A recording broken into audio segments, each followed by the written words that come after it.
ஆழ்மனதை உபயோகித்து என்றென்றும் மனதளவில் இளமையாக இருப்பது எப்படி?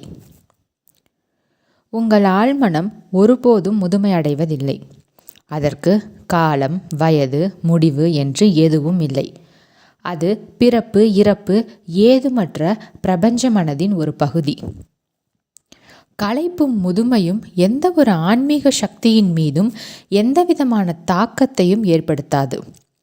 பொறுமை, பரிவு, வாய்மை, அடக்கம், நல்ல எண்ணம், சமாதானம், இணக்கம் மற்றும் சகோதர பாசம் ஆகிய இயல்புகளுக்கும் பண்புகளுக்கும் ஒருபோதும் முதுமை ஏற்படுவதில்லை. நீங்கள் இப்பண்புகளை இவ்வாழ்க்கை தளத்தில் தொடர்ந்து உருவாக்கி கொண்டிருந்தால் எப்பொழுதும் மனதளவில் இளமையாகவே இருப்பீர்கள். சிதைவுகளுக்கும் அழிவுகளுக்கும் பொறுப்பு வயது மட்டுமல்ல, நம் மனங்களிலும் உடல்களிலும் தீங்கு விளைவிக்கும் முதுமை ஏற்படுவதற்கு காரணம் காலமல்ல, காலத்தை குறித்த பயம்தான். நடைமுறையில் காலத்தின் விளைவுகள் குறித்து நரம்புகளில் ஏற்படும் பயம்தான் குறிப்பிட்ட காலத்திற்கு முன்பே வயதாவதற்கு காரணம். என் பல வருட பொது வாழ்வின் போது தங்கள் ஆக்கப்பூர்வமான பணிகளை தங்கள் இயல்பான வாழ்க்கை வீச்சை தாண்டியும் தொடர்ந்து செய்து வந்துள்ள பல பிரபலமான ஆண்கள் மற்றும் பெண்களின் வாழ்க்கை வரலாறுகளை நான் படிக்கக்கூடிய பல சந்தர்ப்பங்கள் எனக்கு கிடைத்திருந்தன. அவர்களில் சிலர் தங்கள் முதுமையில்தான் முதலில் தங்கள் சிறப்பை அடைந்தனர். தங்களுடைய சிறு வட்டத்திற்குள் மனம் மற்றும் உடலின் படைப்பு சக்திகளை முதுமை தானாகவே அழித்து விடாது என்று நிரூபித்த அக்கருத்தின் மீது உறுதியான நம்பிக்கை கொண்டிருந்த, ஆனால் எளிமையாக வாழ்ந்து வந்த எண்ணற்ற தனி மனிதர்களை சந்தித்து அவர்களை பற்றி அறிந்து கொள்ளும் பாக்கியமும் எனக்கு கிடைத்தது. அவர் தன் மனதில் முதுமை எய்தியிருந்தார். சில வருடங்களுக்கு முன் லண்டனில் வசித்து வந்த என் பழைய நண்பர் ஒருவரை சந்தித்தேன். சமீபத்தில்தான் அவர் 80 வயதை நிறைவு செய்திருந்தார். பலருக்கு இது மகிழ்ச்சியால் துள்ளி குதிப்பதற்கான ஒரு காரணமாக இருந்திருக்கும். ஆனால் துரதிருஷ்டவசமாக அவர் அப்படி நினைக்கவில்லை. நான் அவரை பார்த்தபோது மிகவும் அதிர்ச்சியடைந்தேன். அவர் பார்ப்பதற்கு பலவீனமானவராகவும் உடல் நலமற்றவராகவும் தோற்றமளித்தார். அவரும் அவ்வாறே உணர்ந்தார். ஆனால் அவரது உடலில் குறிப்பிட்ட எந்த மருத்துவ பிரச்சனையும் அவருடைய மருத்துவரால் கண்டுபிடிக்க முடியவில்லை என்பதை அவர் ஒப்புக்கொண்டார். மருத்துவர்கள் முட்டாள்கள். என் நோய் என்னவென்று எனக்கு நன்றாக தெரியும், என் வாழ்வுதான் என் நோய் என்று சலிப்புடன் கூறினார். அவர் கூறியதன் பொருள் என்ன என்று அவரிடம் கேட்டேன். யாருக்கும் நான் தேவைப்படவோ அல்லது வேண்டப்படவோ இல்லை. என்னால் யாருக்கும் எந்த பிரயோஜனமும் இல்லை. நாம் பிறக்கிறோம், வளர்கிறோம், முதுமையடைந்து இறந்து போகிறோம். அதுதான் கதையின் முடிவு என்று அழுதார். ஒரு விதத்தில் அவர் தன்னுடைய நோயை பற்றி ஓரளவு சரியாகத்தான் புரிந்து கொண்டுள்ளார் என்பதை நான் கண்டுகொண்டேன். அவர் வாழ்க்கையால் நோயுற்றிருக்கவில்லை, ஆனால் வாழ்க்கையை பற்றி அவர் கொண்டிருந்த கண்ணோட்டத்தால் தான் நோயுற்றிருந்தார். அதற்கு காரணம் பயனின்மையும் சுய மதிப்பின்மையும் இணைந்த அவருடைய மனப்போக்குதான். உண்மையில் அவர் தன் மனதளவில் ஏற்கனவே முதுமை அடைந்திருந்தார். அவர் எதிர்பார்த்த பயந்த விஷயங்கள் அனைத்தையும் அவரது ஆழ்மனம் நடைமுறை யதார்த்தமாக உருவாக்கியது. முதுமை என்பது ஞானத்தின் உதயம். துரதிருஷ்டவசமாக பலரும் இந்த மகிழ்ச்சியற்ற மனிதரை போன்ற மனப்போக்கைத்தான் கொண்டுள்ளனர். அவர்கள் முதுமை என்று அழைக்கும் பருவத்தையும் முடிவையும் அழிவையும் குறித்து பயப்படுகின்றனர். இதன் உண்மையான பொருள் அவர்கள் வாழ்க்கையை பற்றி பயப்படுகின்றனர் என்பதுதான். முதுமை என்பது வருடங்களின் அஸ்தமனம் அல்ல, அது ஞானத்தின் உதயம். ஞானம் என்பது உங்கள் ஆழ் மனதிலுள்ள ஆற்றல் வாய்ந்த ஆன்மீக சக்திகளை பற்றிய விழிப்புணர்வையும் ஒரு முழுமையான மகிழ்ச்சியான வாழ்க்கை வாழ இச்சக்திகளை எப்படி பயன்படுத்த வேண்டும் என்ற அறிவையும் பெற்றிருப்பதுதான். 65, 75 அல்லது 85 வயது என்பது உங்களுடைய அல்லது வேறு எவருடைய முடிவையும் குறிப்பது என்ற எண்ணத்தை உங்கள் மூளையிலிருந்து தூக்கி எறியுங்கள். இது நீங்கள் இதுவரை அனுபவித்திராத ஒரு புகழ்மிக்க, பயனுள்ள, சுறுசுறுப்பான, மிகவும் ஆக்கப்பூர்வமான வாழ்க்கை அமைப்பின் துவக்கமாக இருக்கக்கூடும். இதை நம்புங்கள், எதிர்பாருங்கள். உங்கள் ஆழ்மனம் அதை நிஜத்தில் கொண்டு வந்து சேர்க்கும். மாற்றத்தை வரவேற்போம். முதுமை ஒரு துக்க நிகழ்வு அல்ல. முதுமை அடைதல் என்று நாம் அழைப்பது உண்மையில் மாற்றம்தான். அதை பேர் ஆனந்தத்துடனும் மகிழ்ச்சியுடனும் வரவேற்க வேண்டும். மனித வாழ்வின் ஒவ்வொரு நிலையும் முடிவில்லா ஒரு பாதையில் நாம் முன்னெடுத்து வைக்கும் ஓர் அடி. நம் உடலின் சக்திகளுக்கு அப்பாற்பட்ட மாபெரும் சக்திகள் நம்மிடம் உள்ளன. நம் ஐம்புலன்களின் எல்லையையும் தாண்டிய மாபெரும் அற்புத புலன்கள் நம்மிடம் உள்ளன. வாழ்க்கை ஆன்மீகமானது, முடிவில்லாதது. நாம் முதுமை அடைவதில்லை, ஏனெனில் வாழ்க்கையோ அல்லது கடவுளோ முதுமை அடைய முடியாது. வாழ்வு தன்னை சுயமாக புதுப்பித்து கொள்ளக்கூடியது, முடிவற்றது, அழிக்க முடியாதது. வாழ்க்கை உள்ளது. மின்சார மேதை தாமஸ் எடிசனிடம் ஒருமுறை ஒரு பெண் எடிசன் அவர்களே, மின்சக்தி என்றால் என்ன என்று கேட்டார். அவர், அம்மா, மின்சக்தி என்ற ஒரு சக்தி உள்ளது, அது நாம் பயன்படுத்தி கொள்வதற்காக உள்ள ஒரு சக்தி என்று பதிலளித்தார். நாம் முழுமையாக புரிந்து கொள்ளாத, கண்ணுக்கு புலப்படாத ஒரு சக்திக்கு நாம் சூட்டியுள்ள பெயர் மின்சக்தி. ஆனாலும் நாம் மின்சக்தியின் கொள்கைகளையும் அதன் பயன்களையும் பற்றி நம்மால் முடிந்தவற்றையெல்லாம் கற்றுக்கொள்கிறோம். நாம் அதை எண்ணற்ற வழிகளில் பயன்படுத்துகிறோம். அறிவியல் அறிஞர்களால் மின் அணுவை கண்களால் பார்க்க முடியாது. ஆனாலும் அதை ஒரு அறிவியல் உண்மையாக அவர்கள் ஏற்றுக்கொள்கின்றனர். ஏனெனில் பிற பரிசோதனை ஆதாரங்களுடன் பொருந்தும் முறையான முடிவு இது. நம்மால் வாழ்வை பார்க்க முடியாது, ஆனாலும் நாம் உயிரோடு இருக்கிறோம் என்பது நமக்கு தெரியும். நாம் இங்கு இருப்பது வாழ்வை அதன் அனைத்து அழகோடும் புகழோடும் வெளிப்படுத்துவதற்குத்தான்.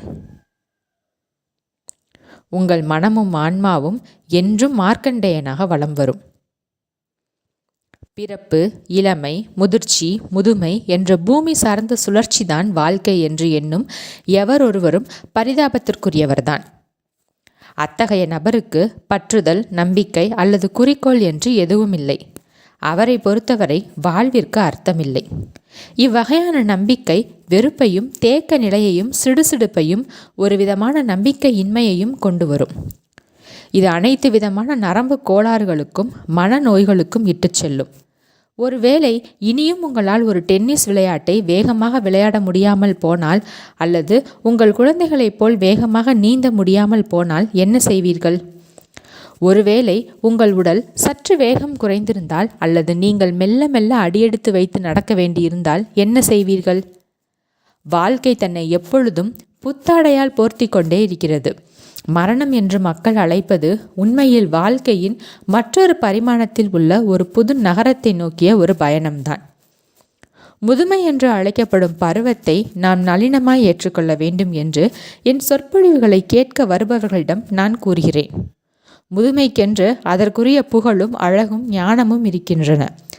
சமாதானம், அன்பு, பேரானந்தம், அழகு, மகிழ்ச்சி, ஞானம், நல்ல எண்ணம், புரிதல் போன்ற பண்புகளுக்கு முதுமையும் இல்லை, மரணமும் இல்லை. கவிஞரும் தத்துவவியலாளருமான ரால்ஃப் வால்டோ எமர்சன், நாம் ஒருவருடைய வயதை கணக்கிடுவதில்லை, அவரிடம் கணக்கிடுவதற்கு வேறெதுவும் இல்லாதவரை என்று கூறினார்.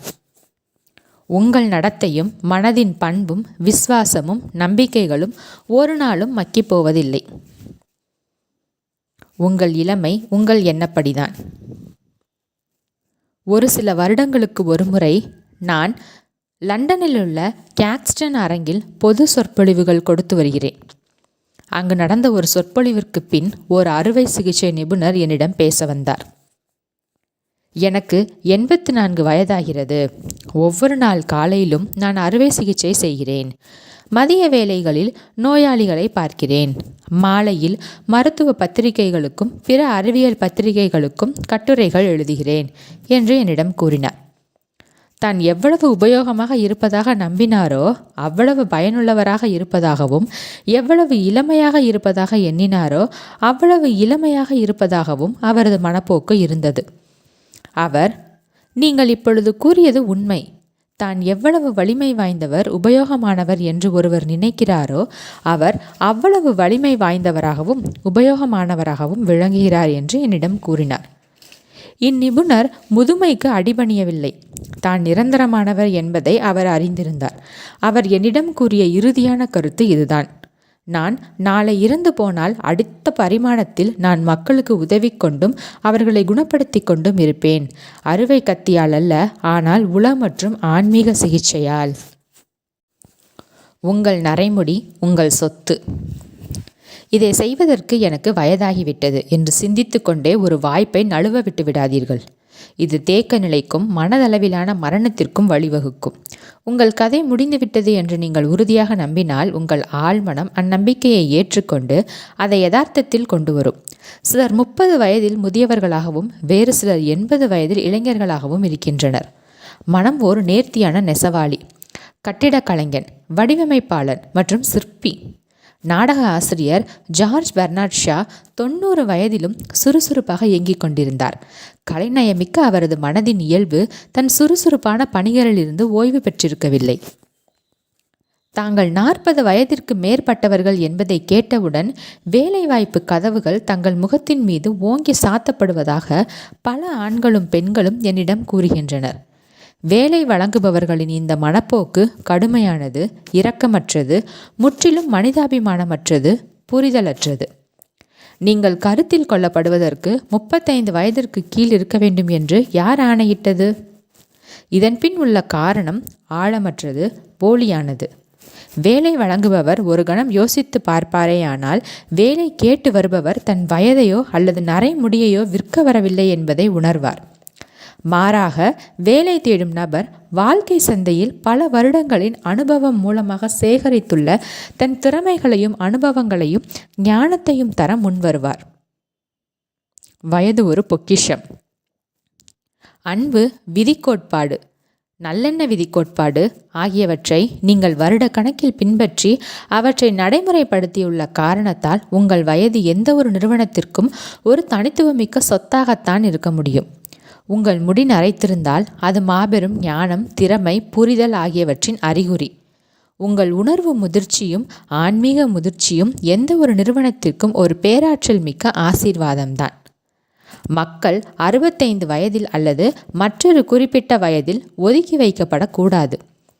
வாழ்க்கையின் அந்த காலகட்டத்தில்தான் அவர்கள் பணியாளர் பிரச்சனைகளை கையாள்வதிலும், எதிர்கால திட்டங்களை வகுப்பதிலும், முடிவுகள் எடுப்பதிலும், படைப்பு திட்டத்தளத்தில் மற்றவர்களை வழிநடத்தி செல்வதிலும் தங்களுடைய அனுபவத்தாலும் வியாபாரத்தின் இயல்பு பற்றிய உள்நோக்காலும் பேருதவியாக அமைவார்கள்.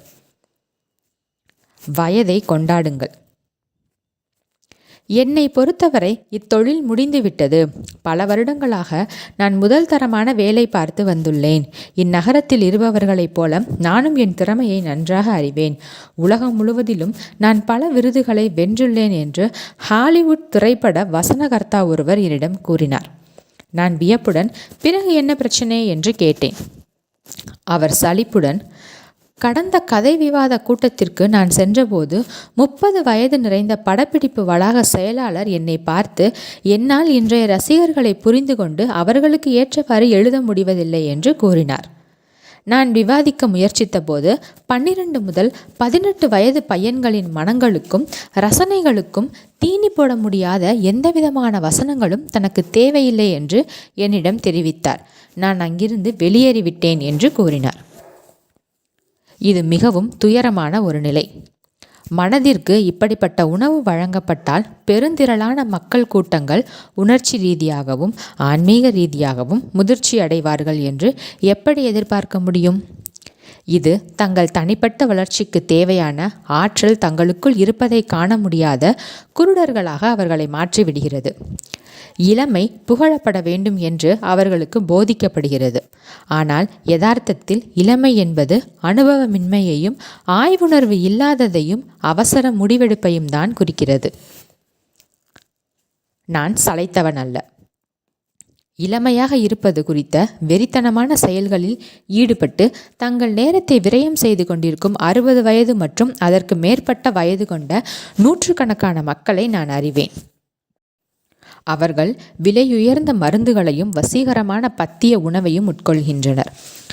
நள்ளிரவு தொலைக்காட்சியில் விளம்பரப்படுத்தப்பட்டு அவற்றின் பண்புகள் பற்றி புகழாரம் சூட்டப்படும் உறுதியற்ற உடற்பயிற்சி இயந்திரங்களில் தங்கள் பணத்தை விரயம் செய்கின்றனர். அதிக செல்வம் படைத்தவர்கள் கனிம நீரூற்று சிகிச்சைகளையும் உடலில் உள்ள கொழுப்புகளை அகற்றும் சிகிச்சையையும் ஒப்பனை சிகிச்சையையும் மேற்கொள்கின்றனர். பத்திய உணவு, வைட்டமின் மாத்திரைகள் மற்றும் அனைத்து வகையான பிற உதவிகளும் இம்மக்களை இளமையாகவே வைத்திருக்காது. தங்கள் சிந்தனை முறைகளுக்கு ஏற்றாற் போலவே அவர்கள் முதுமையடைகிறார்கள் அல்லது இளமையாக இருக்கிறார்கள் என்பதை அவர்கள் உணர வேண்டும். உங்கள் ஆழ்மனம் உங்கள் எண்ணங்களால் பக்குவப்படுத்தப்படுகின்றது. உங்கள் எண்ணங்கள் நிரந்தரமாக எப்பொழுதும் அழகு, உன்னதம், நல்லவை ஆகியவற்றின் மீது நிலைத்திருந்தால் உங்களுக்கு ஆண்டு வரிசைப்படி என்ன வயதிருந்தாலும் நீங்கள் மனதளவில் என்றென்றும் இளமையாக இருப்பீர்கள். முதுமை பற்றிய பயம். பலர் முதுமையை நினைத்து பயப்படுகின்றனர். அவர்கள் தங்கள் எதிர்காலம் குறித்து உறுதியற்று இருக்கின்றனர். ஏனெனில் வருடங்கள் செல்ல செல்ல தங்கள் மனமும் உடலும் சீர்கேடு அடையும் என்று அவர்கள் எதிர்பார்க்கின்றனர். அவர்கள் நினைப்பதும் உணர்வதும் தான் அவர்கள் வாழ்வில் வந்து சேரும். வாழ்க்கையில் உங்களுக்குள்ள ஈடுபாடு குறையும் போது, நீங்கள் கனவு காண்பதை நிறுத்தும் போதும், புதிய உண்மைகளை பற்றி தெரிந்து கொள்ள வேண்டும் என்ற உங்கள் அறிவு பசி தணியும் போதும், புதிய உலகங்களை வெற்றி கொள்ள வேண்டும் என்ற தேடல் நின்றுவிடும் போதும் நீங்கள் முதுமையடைகிறீர்கள். புதிய கருத்துகளுக்கும் புதிய விருப்பங்களுக்கும் உங்கள் மனம் திறந்திருக்கும் போதும், வாழ்வு மற்றும் பிரபஞ்சத்தின் புதிய உண்மைகளை கதிரொளியும் உத்வேகமும் உள்ளே வருவதற்கு திரையை விலக்கி வழிவிடும் போதும் நீங்கள் இளமையோடும் உயிர் துடிப்போடும் இருப்பீர்கள். பிறருக்கு கொடுப்பதற்கு உங்களிடம் ஏராளமாக உள்ளது. உங்களுக்கு 65 வயதோ அல்லது 95 வயதோ அதை பற்றி கவலை இல்லை.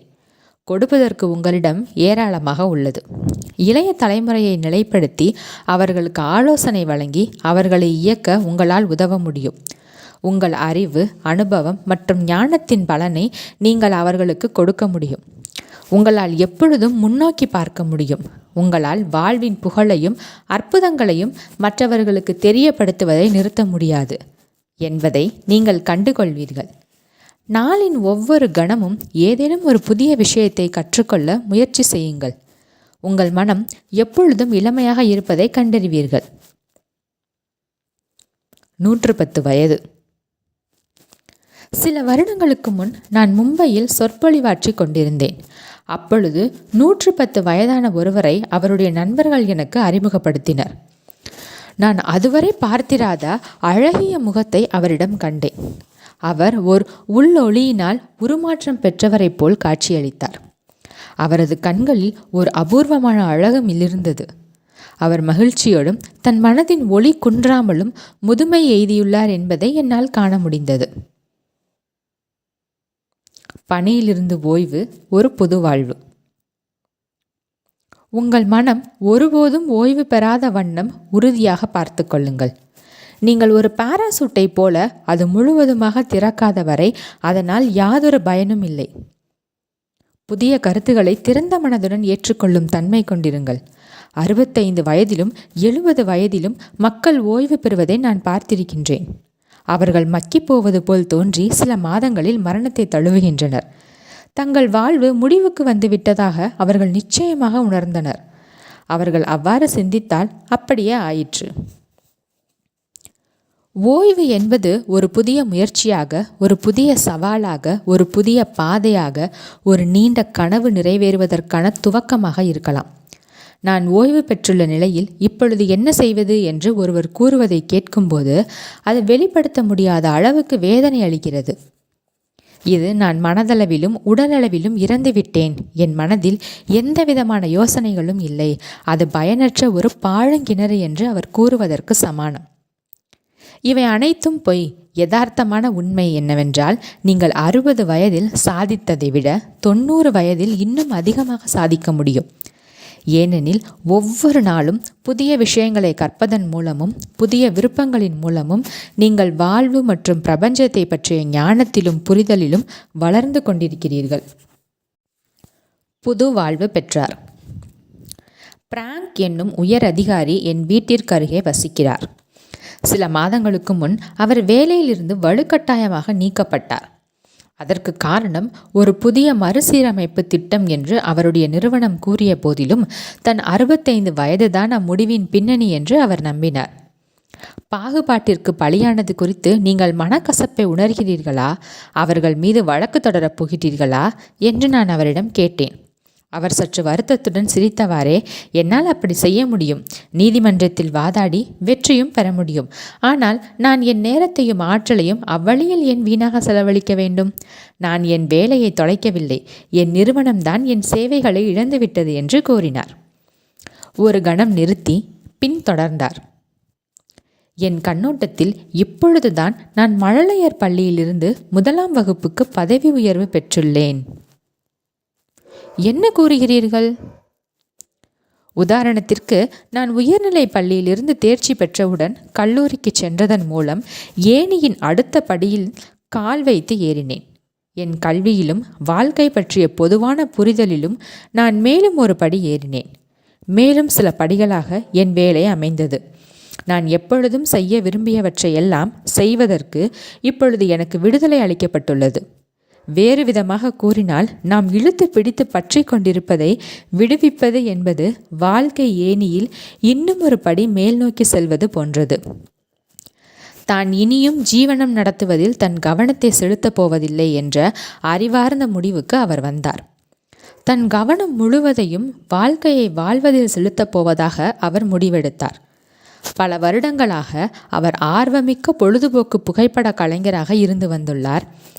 அருகில் இருந்த கலை நிறுவனத்தில் புகைப்பட உத்திகளை கற்றுக்கொள்வதற்கான வகுப்புகளில் சேர்ந்தார். பின்னர் அவர் உலகை சுற்றி வர நீண்ட பயணம் மேற்கொண்டார். தான் சென்ற ஒவ்வொரு இடத்திலும் நூற்றுக்கணக்கான புகைப்படங்களை எடுத்தார். அவர் இப்பொழுது பல குழுக்களிலும் தங்கும் விடுதிகளிலும் கேளிக்கை விடுதிகளிலும் சொற்பொழிவாற்றுகிறார். நாளுக்கு நாள் அவருடைய தேவை அதிகரித்து கொண்டே இருக்கின்றது. உங்களுக்கு வெளியேயுள்ள ஏதேனும் உருப்படியான ஒரு விஷயத்தில் விருப்பத்துடன் நீங்கள் பங்கேற்றுக் கொள்வதற்கு எண்ணற்ற வழிகள் உள்ளன. புதிய படைப்பு கருத்துக்கள் குறித்து உற்சாகமாக இருங்கள். ஆன்மீக முன்னேற்றம் பெறுங்கள். தொடர்ந்து கற்று வளர்ச்சி பெறுங்கள். இம்முறையில் நீங்கள் இதயத்தில் என்றென்றும் இளமையாக இருப்பீர்கள். ஏனெனில் புதிய உண்மைகளை கண்டு அறிவதற்கான தீராத பசியும் தனியாத தாகமும் உங்களிடம் உள்ளன. எல்லா நேரங்களிலும் உங்கள் உடல் உங்கள் சிந்தனையை பிரதிபலிக்கும். தயாரிப்பாளராக இருங்கள், கைதியாக அல்ல. வயதை காரணம் காட்டி ஆண்கள் மற்றும் பெண்களுக்கு எதிராக பாகுபாட்டுடன் நடந்து கொள்வதிலிருந்து உரிமையாளர்களை தடுக்கும் சட்டங்கள் சரியான திசை நோக்கிய ஓர் அடிதான். ஆனால் வெறும் சட்டங்களால் மற்றும் மக்களின் சிந்திக்கும் விதத்தை மாற்ற முடியாது. பல 30 வயதுக்காரர்களை விட யாரோ ஒரு 65 வயதுக்காரர் மனதளவிலும் உடலளவிலும் அதிக இளமையாக இருக்கக்கூடும். நாம் இங்கிருப்பது நம் உழைப்பின் பலனை அனுபவிப்பதற்கு. ஒரு தயாரிப்பாளராக இருப்பதற்கு நமது வயதால் சோம்பல் என்னும் சிறைக்குள் தள்ளப்பட்ட ஒரு சமுதாய கைதியாக இருப்பதற்கு அல்ல. வருடங்கள் செல்ல செல்ல ஒருவருடைய உடல் இயக்க வேகம் மெல்ல மெல்ல குறைகிறது. ஆனால் அவருடைய ஆழ்மனம் அளிக்கும் உத்வேகத்தின் மூலம் அவரது வெளிமனதை அதிக சுறுசுறுப்பானதாகவும் எச்சரிக்கையானதாகவும் உயிர் துடிப்பு உடையதாகவும் வேகமுடையதாகவும் ஆக்க முடியும். யதார்த்தத்தில் மனம் ஒருபோதும் முதுமை அடைவதில்லை. இளமையின் ரகசியம்.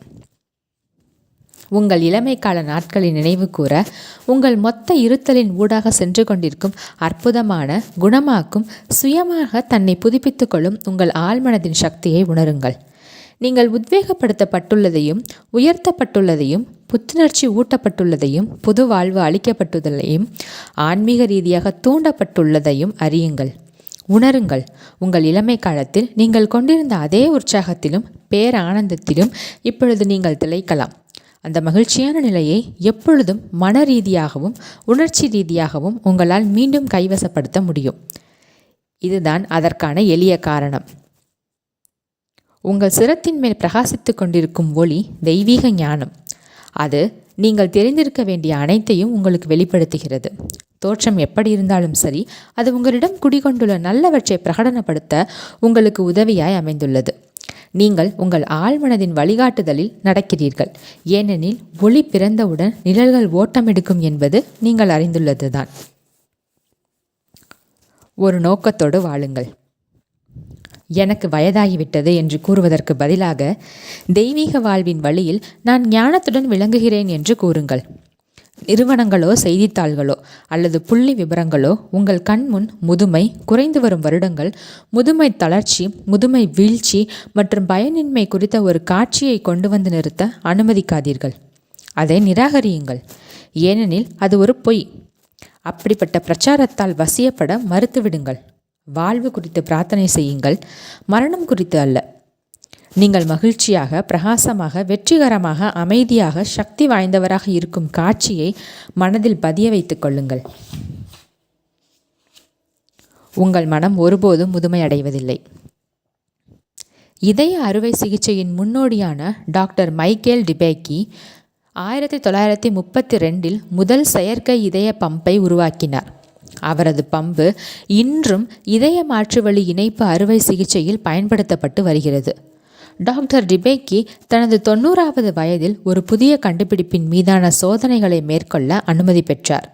அக்கண்டுபிடிப்பு தீவிரமான இதய நோய் உள்ளவர்களின் இதயங்களில் பொருத்தப்படும் ஒரு மிகச்சிறிய பம்பு. ஆய்வுகளோடும் திருப்திப்படாமல் டிபேக்கி பல அறுவை சிகிச்சைகளிலும் சுறுசுறுப்பாக தன்னை ஈடுபடுத்தி கொண்டார். அவரது சக மருத்துவர் ஒருவர் கூறுகையில், அவர் செய்துள்ளவற்றை செய்ய மற்றவர்களுக்கு 5-6 பிறவிகள் தேவைப்படும் என்றார். தன் 90வது வயதில் டிபேக்கி தன் தத்துவத்தை இவ்வாறு தொகுத்து கூறினார்: உங்களுக்கு சவால்கள் இருந்து நீங்கள் உடலளவிலும் மனதளவிலும் திடகாத்திரமாக இருக்கும் வரையில் வாழ்க்கை ஊக்குவிப்பதாகவும் உயிர் பூட்டுவதாகவும் இருக்கும். 99 வயது தேனி. என் தந்தை தன் 65வது வயதில் பிரெஞ்சு மொழியை கற்று 70 வயதில் அதில் வல்லுநராக திகழ்ந்தார். அவர் 60 வயதுக்கு மேல் கெய்லி மொழியை கற்க துவங்கி அம்மொழியில் எல்லோராலும் அங்கீகரிக்கப்பட்ட பிரபலமான ஆசிரியர் ஆனார். அவர் தன் 99வது வயதில் காலமானது வரை என்னுடைய சகோதரிக்கு அவரது உயர்கல்வி நிறுவனத்தில் உதவி புரிந்தார். 20 வயதில் அவரது மனம் எத்தகைய தெளிவு கொண்டிருந்ததோ அவரது 99வது வயதிலும் அது அத்தகைய தெளிவுடன் இருந்தது. உண்மையில் வயது ஆக ஆக அவரது பகுத்தறியும் திறன் இன்னும் அதிக கூர்மையாக ஆனது. உண்மையில் நீங்கள் எவ்வளவு முதுமையடைந்தவராக உங்களை நினைக்கிறீர்களோ உணர்கிறீர்களோ அவ்வளவு முதுமையானவராக விளங்குவீர்கள். முதியவர்களை போற்றுங்கள். தேசப்பற்றுமிக்க ரோமானியர் மார்க்கஸ் போர்சியஸ் தனது 80வது வயதில் கிரேக்க மொழியை கற்றார். குறைந்த இசை குரலொலியில் பாட தேர்ச்சி பெற்ற மாபெரும் ஜெர்மானிய அமெரிக்க பாடகி மேடம் எர்னஸ்டைன் ஷூமன்ஹெய்ம் தனது பேரக்குழந்தைகள் பிறந்த பிறகு தன் இசையுலக வெற்றியின் உச்சத்தை அடைந்தார். கிரேக்க தத்துவவியலாளர் சாக்ரட்டிஸ் தன் 80வது வயதில் இசை வாத்தியங்களை இசைக்க கற்றுக்கொண்டார். மைக்கேல் ஆஞ்சலோ தன் 80வது வயதில் உலக புகழ் பெற்ற மாபெரும் ஓவியங்களை தீட்டினார். 80வது வயதில் சியோஸ் சைமண்டைஸ் கவிதைக்கான பரிசை வென்றார். யோஹான் வான் கதே வாஸ்து என்ற நாடகத்தை எழுதி முடித்தார். லியோபோல்ட் வான் ராங்கே தன்னுடைய ஹிஸ்டரி ஆஃப் த வேர்ல்ட் என்ற வரலாற்று புத்தகத்தை எழுத ஆரம்பித்து தன் 92வது வயதில் அதை நிறைவு செய்தார். தன் 83வது வயதில் Albert Lord Tennyson crossing the bar என்ற அற்புதமான கவிதையை எழுதினார். ஐசக் நியூட்டன் தன் 85வது வயதை நெருங்கிக் கொண்டிருக்கையில் கடினமாக உழைத்து கொண்டிருந்தார். தன் 88வது வயதில் ஜான் வெஸ்லி மெத்தாடிஸ்ட் கொள்கையை இயக்கி போதித்து வழிநடத்தி கொண்டிருந்தார். பிரான்ஸ் நாட்டின் ஆர்ஸ்லைச் சேர்ந்த ஜீன் லூயி கால்மெண்ட் மேற்கூறப்பட்ட மக்களைப் போல பிரபலமானவர் அல்ல. தன் இளம் வயதில் அவர் பிரபல ஓவியரான வின்சென்ட் வான்காவை சந்தித்தார். ஆனால் மற்றவர்கள் அவரை கண்டுகொள்ள அது போதுமானதாக இல்லை. அவரது 100வது பிறந்த நாளுக்கு பிறகுதான் அவரை சுற்றி இருந்தவர்கள் அவர் மீது கவனம் செலுத்த ஆரம்பித்தனர். அவரை பொறுத்தவரை அந்த விசேஷமான நாள் தான் தினமும் ஓட்டி கொண்டிருந்த மிதிவண்டிக்கு ஓய்வளிப்பதற்கான நாளாக அமைந்தது. கால்மெண்டின் 110வது பிறந்த நாளன்று உலகம் முழுவதிலிருந்தும் அவருக்கு விசாரிப்புகளும் நல்வாழ்த்துகளும் வந்து குவிந்தன. அவரது 118வது பிறந்த நாளன்று உலகிலேயே அதிக நாட்கள் வாழ்ந்தவர் என்று அவரது பெயர் வரலாற்றில் பதிவு செய்யப்பட்டது. இதை அவர் எப்படி செய்தார் என்று அவரிடம் கேட்கப்பட்ட போது, என்னால் முடிந்த போதெல்லாம் நான் மகிழ்ச்சியில் திளைத்தேன். நான் தெளிவாகவும் ஒழுக்கமாகவும் நடந்து கொண்டேன். எந்தவிதமான வருத்தத்திற்கும் நான் இடமளிக்கவில்லை. நான் அதிர்ஷ்டசாலி என்று அவர் கூறினார். தன் 122வது வயதில் அவர் இப்பொழுது சக்கர நாற்காலியில் வாழ்க்கை நடத்தும் போதும் கூட அவரது புன்னகை எப்பொழுதும் போல் பிரகாசமானதாகவும் பிறரை தொற்றிக்கொள்ளும்படியாகவும் உள்ளது. நாம் நமது முதியவர்களை உயர்ந்த இடத்தில் வைத்து சொர்க்கத்தில் இருக்கும் நந்தவன நறுமலர்களை கொண்டு வருவதற்கான அனைத்து வாய்ப்புகளையும் அவர்களுக்கு வழங்க வேண்டும். நீங்கள் வேலையிலிருந்து ஓய்வு பெற்றிருந்தால் வாழ்வின் விதிகளிலும் உங்கள் ஆழ்மனதின் அற்புதங்களிலும் நாட்டம் கொள்ளுங்கள். நீங்கள் எப்பொழுதும் செய்ய விரும்பி வந்துள்ளதை செய்யுங்கள். புதிய பாடங்களை படியுங்கள். புதிய கருத்துக்களை ஆய்வு செய்யுங்கள்.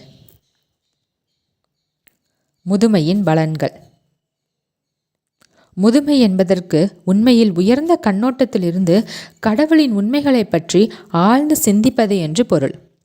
நீங்கள் ஒரு முடிவில்லா பயணத்தை மேற்கொண்டுள்ளீர்கள். நில்லாமல் இயங்கிக் கொண்டிருக்கும் ஓய்வில்லாத முடிவில்லாத வாழ்க்கை பெருங்கடலில் தொடர்ச்சியாக முக்கிய அடிகளை எடுத்து வைத்து கொண்டிருக்கிறீர்கள். நீங்கள் முடிவறியா எல்லையற்ற வாழ்வின் ஒரு குழந்தை, நிறைபேற்றின் ஒரு வாரிசு. நன்றி.